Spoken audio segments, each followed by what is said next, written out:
తపస్కాలం అనగా ప్రేమను అలవర్చుకొను కాలం.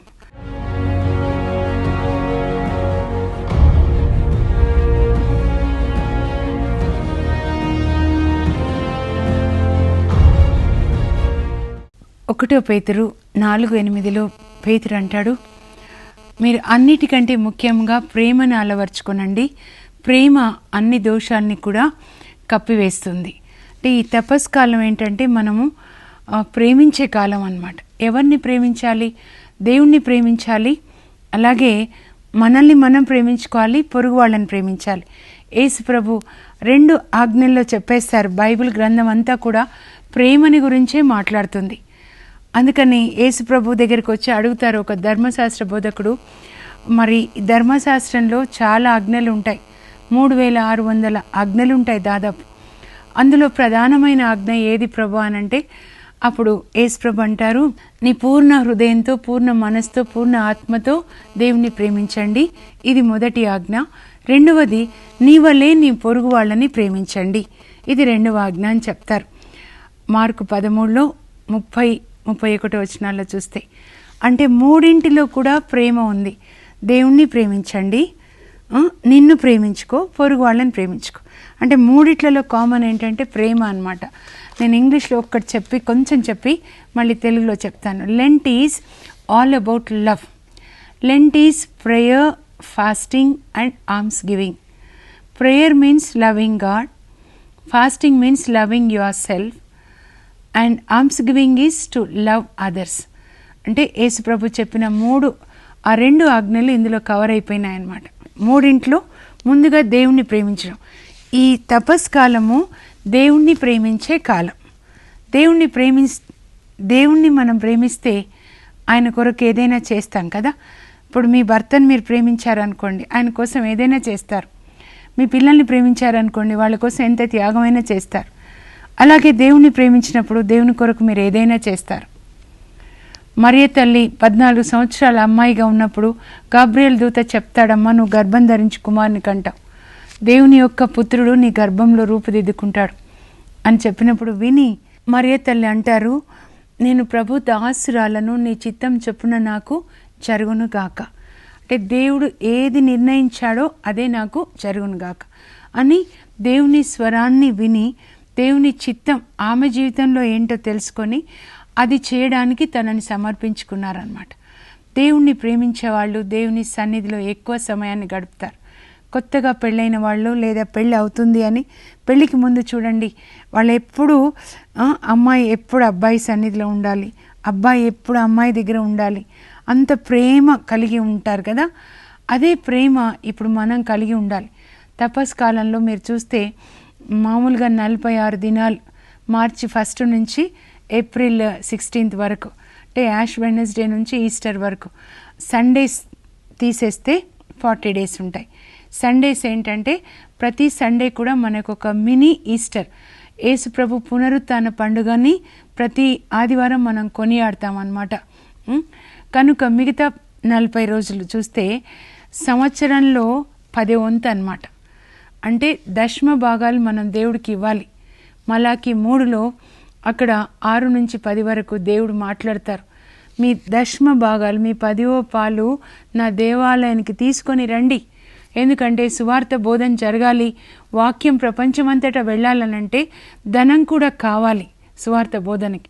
మీ 10వ పాలు తీసుకొని రండి, అప్పుడు నేను ఆకాశ ద్వారంలో విప్పి మంచి వస్తువులతో నేను మిమ్మల్ని ఆశీర్వదిస్తాను అని చెప్తారు. దివ్యవాణి టీవీ అందరం కలిసి మనము దీన్ని కాపాడుకోవాలి. దేవుడు మనకిచ్చిన ఒక మంచి కానుక. ఒక చిన్న పసిబిడ్డను ఎట్లా చూసుకుంటామో, ఈ టీవీ పుట్టి ఇంకా 1 year కాలే కదా, కొన్ని నెలలైంది. జాగ్రత్తగా అందరం కలిసి ఈ బిడ్డ దివ్యవాణి టీవీని మనం కాపాడుకోవాలి. అందరూ దీని కొరకు మీరు సాయం చేయాలి. మీ గుప్పిళ్ళు విప్పాలి. అప్పుడు దేవుడు తన గుప్పెళ్ళు విప్పి ఆకాశ ద్వారంలో విప్పి మంచి వస్తువులతో నేను మేము దీవిస్తాను అని చెప్తాడనమాట. ఈ దేవుణ్ణి ప్రేమించే వాళ్ళు రకరకాలుగా అంటే దేవుని సన్నిధిలో సమయాన్ని గడుపుతారు. సామెతలు 3:8-9 సొలొమోన్ రాజు అంటాడు, మీరు మీ యొక్క 10వ పాలు దేవునికి సమర్పించి ఆ విధంగా మీరు దేవుణ్ణి ఆరాధించండి, అప్పుడు మీ గిడ్డంగులు ధాన్యంతో నిండి ఉంటాయి అని చెప్తాడనమాట. దేవుని ఆరాధించే విధానాలలో ఒక విధానం ఏంటంటే మనం దశమ భాగం దేవునికి ఇవ్వడం అన్నమాట. మోషే నిర్గమకాండ 24:18 40 దినాలు 40 రాత్రులు దేవుని సన్నిధిలో గడుపుతాడు. ఈ 40 దినాలు అంటే 10వ వంతు అన్నమాట. సంవత్సరంలో 10వ వంతు సమయము దేవునితో గడపాలి. ఇంకా మిగతా మోషేకి భార్య పిల్లలు ఉంటారు, సంఘం కూడా ఉంది. కానీ ఎప్పుడు దేవుని ఆలోచనలు, దేవుని కోరికలు, దేవుని కొరకు నేను ఏదో ఒకటి చేయాలి, దావీదు నేను దేవాలయం కట్టాలి దేవుని కోసం అనుకుంటాడు. సొలొమోన్ ద్వారా, తన కుమారుని ద్వారా జరుగుతుంది. The greatest achievement of David and Solomon అనమాట, building the temple for God.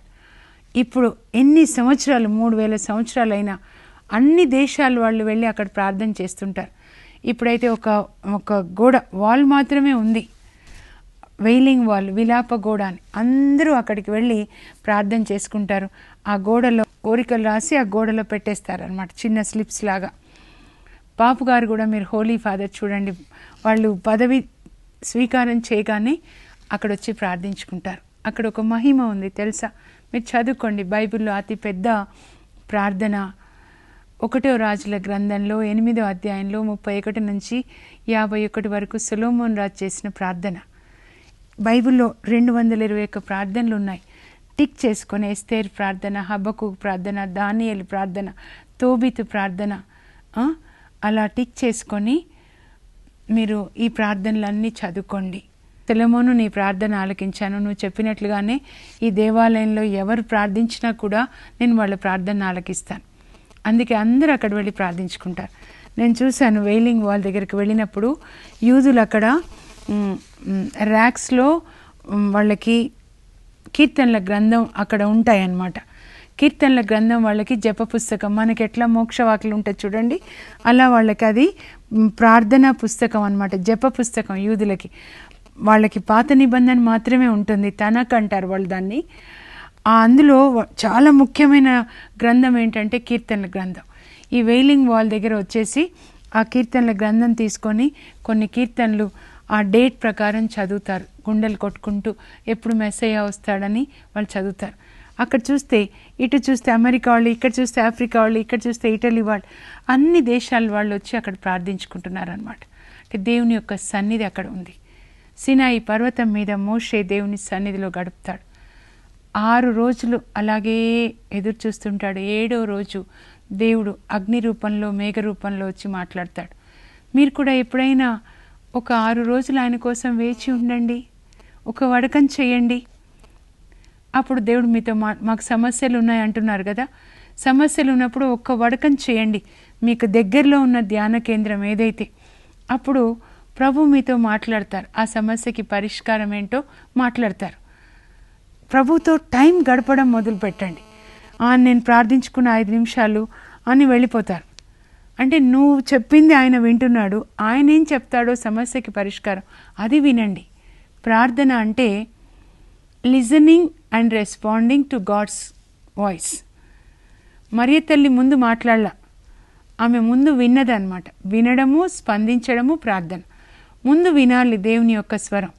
అమ్మ, నువ్వు గర్భం ధరించి కుమారుని కంటావు, అతనికి యేసని పేరు పెట్టాలి, దావీదు సింహాసనాన్ని ఇస్తాడు, అన్నీ విన్నదన్నమాట. తర్వాత నేను నీ దాసురాలు, నీ చిత్తం జరుగునుగా, కానీ రెస్పాండ్ అయ్యి. Listening and responding is together called prayer. మీకు నేను ఇదే మా పిల్లలకి చెప్తూ ఉన్నాను. యాక్చువల్గా మా స్కూల్లో క్రిస్టియన్ చిల్డ్రన్కి చెప్తూ నేను ఇక్కడ వచ్చానమాట. వాళ్ళకు కూడా చెప్పాను, మీరు సొంత ప్రార్థన చేయకుండా బైబిల్ చదివి దాన్ని ప్రార్థనగా మార్చండి అని. 10 కమాండ్మెంట్స్, 10 ఆజ్ఞల్లో చూడండి నాన్న, మీ తల్లిదండ్రుల్ని గౌరవించండి, అప్పుడు మీరు చిరకాలం జీవిస్తారు అని ఉంది కదా, 4వ ఆజ్ఞ. అది చదివిన తర్వాత, అంటే దేవుడు నీతో మాట్లాడుతున్నాడు వాక్యం ద్వారా. మరియ తల్లితో గాబ్రియల్ దూత ద్వారా మాట్లాడాడు, మోషేతో ముఖాముఖి మాట్లాడాడు, ఇప్పుడు మనతో వాక్యం ద్వారా మాట్లాడుతున్నాడు. అప్పుడు నువ్వేం స్పందిస్తావు? నీ తల్లిదండ్రుల్ని గౌరవించండి. అప్పుడు ఎలా ప్రార్థించాలి? ప్రభువా, నేను నా తల్లిదండ్రుల్ని గౌరవించడానికి నాకు సాయం చేయండి, నేను చిరకాలం జీవించాలి. ఇదిగో మీరు అబద్ధాలు ఆడకూడదు ప్రభువా, నేను అబద్ధాలు ఆడకుండా నాకు సాయం చేయండి మీరు మన్నించండి, మీ యొక్క పరులని మీరు మన్నించండి. ప్రభువా నాకు మన్నించే కృపను దయచేయండి.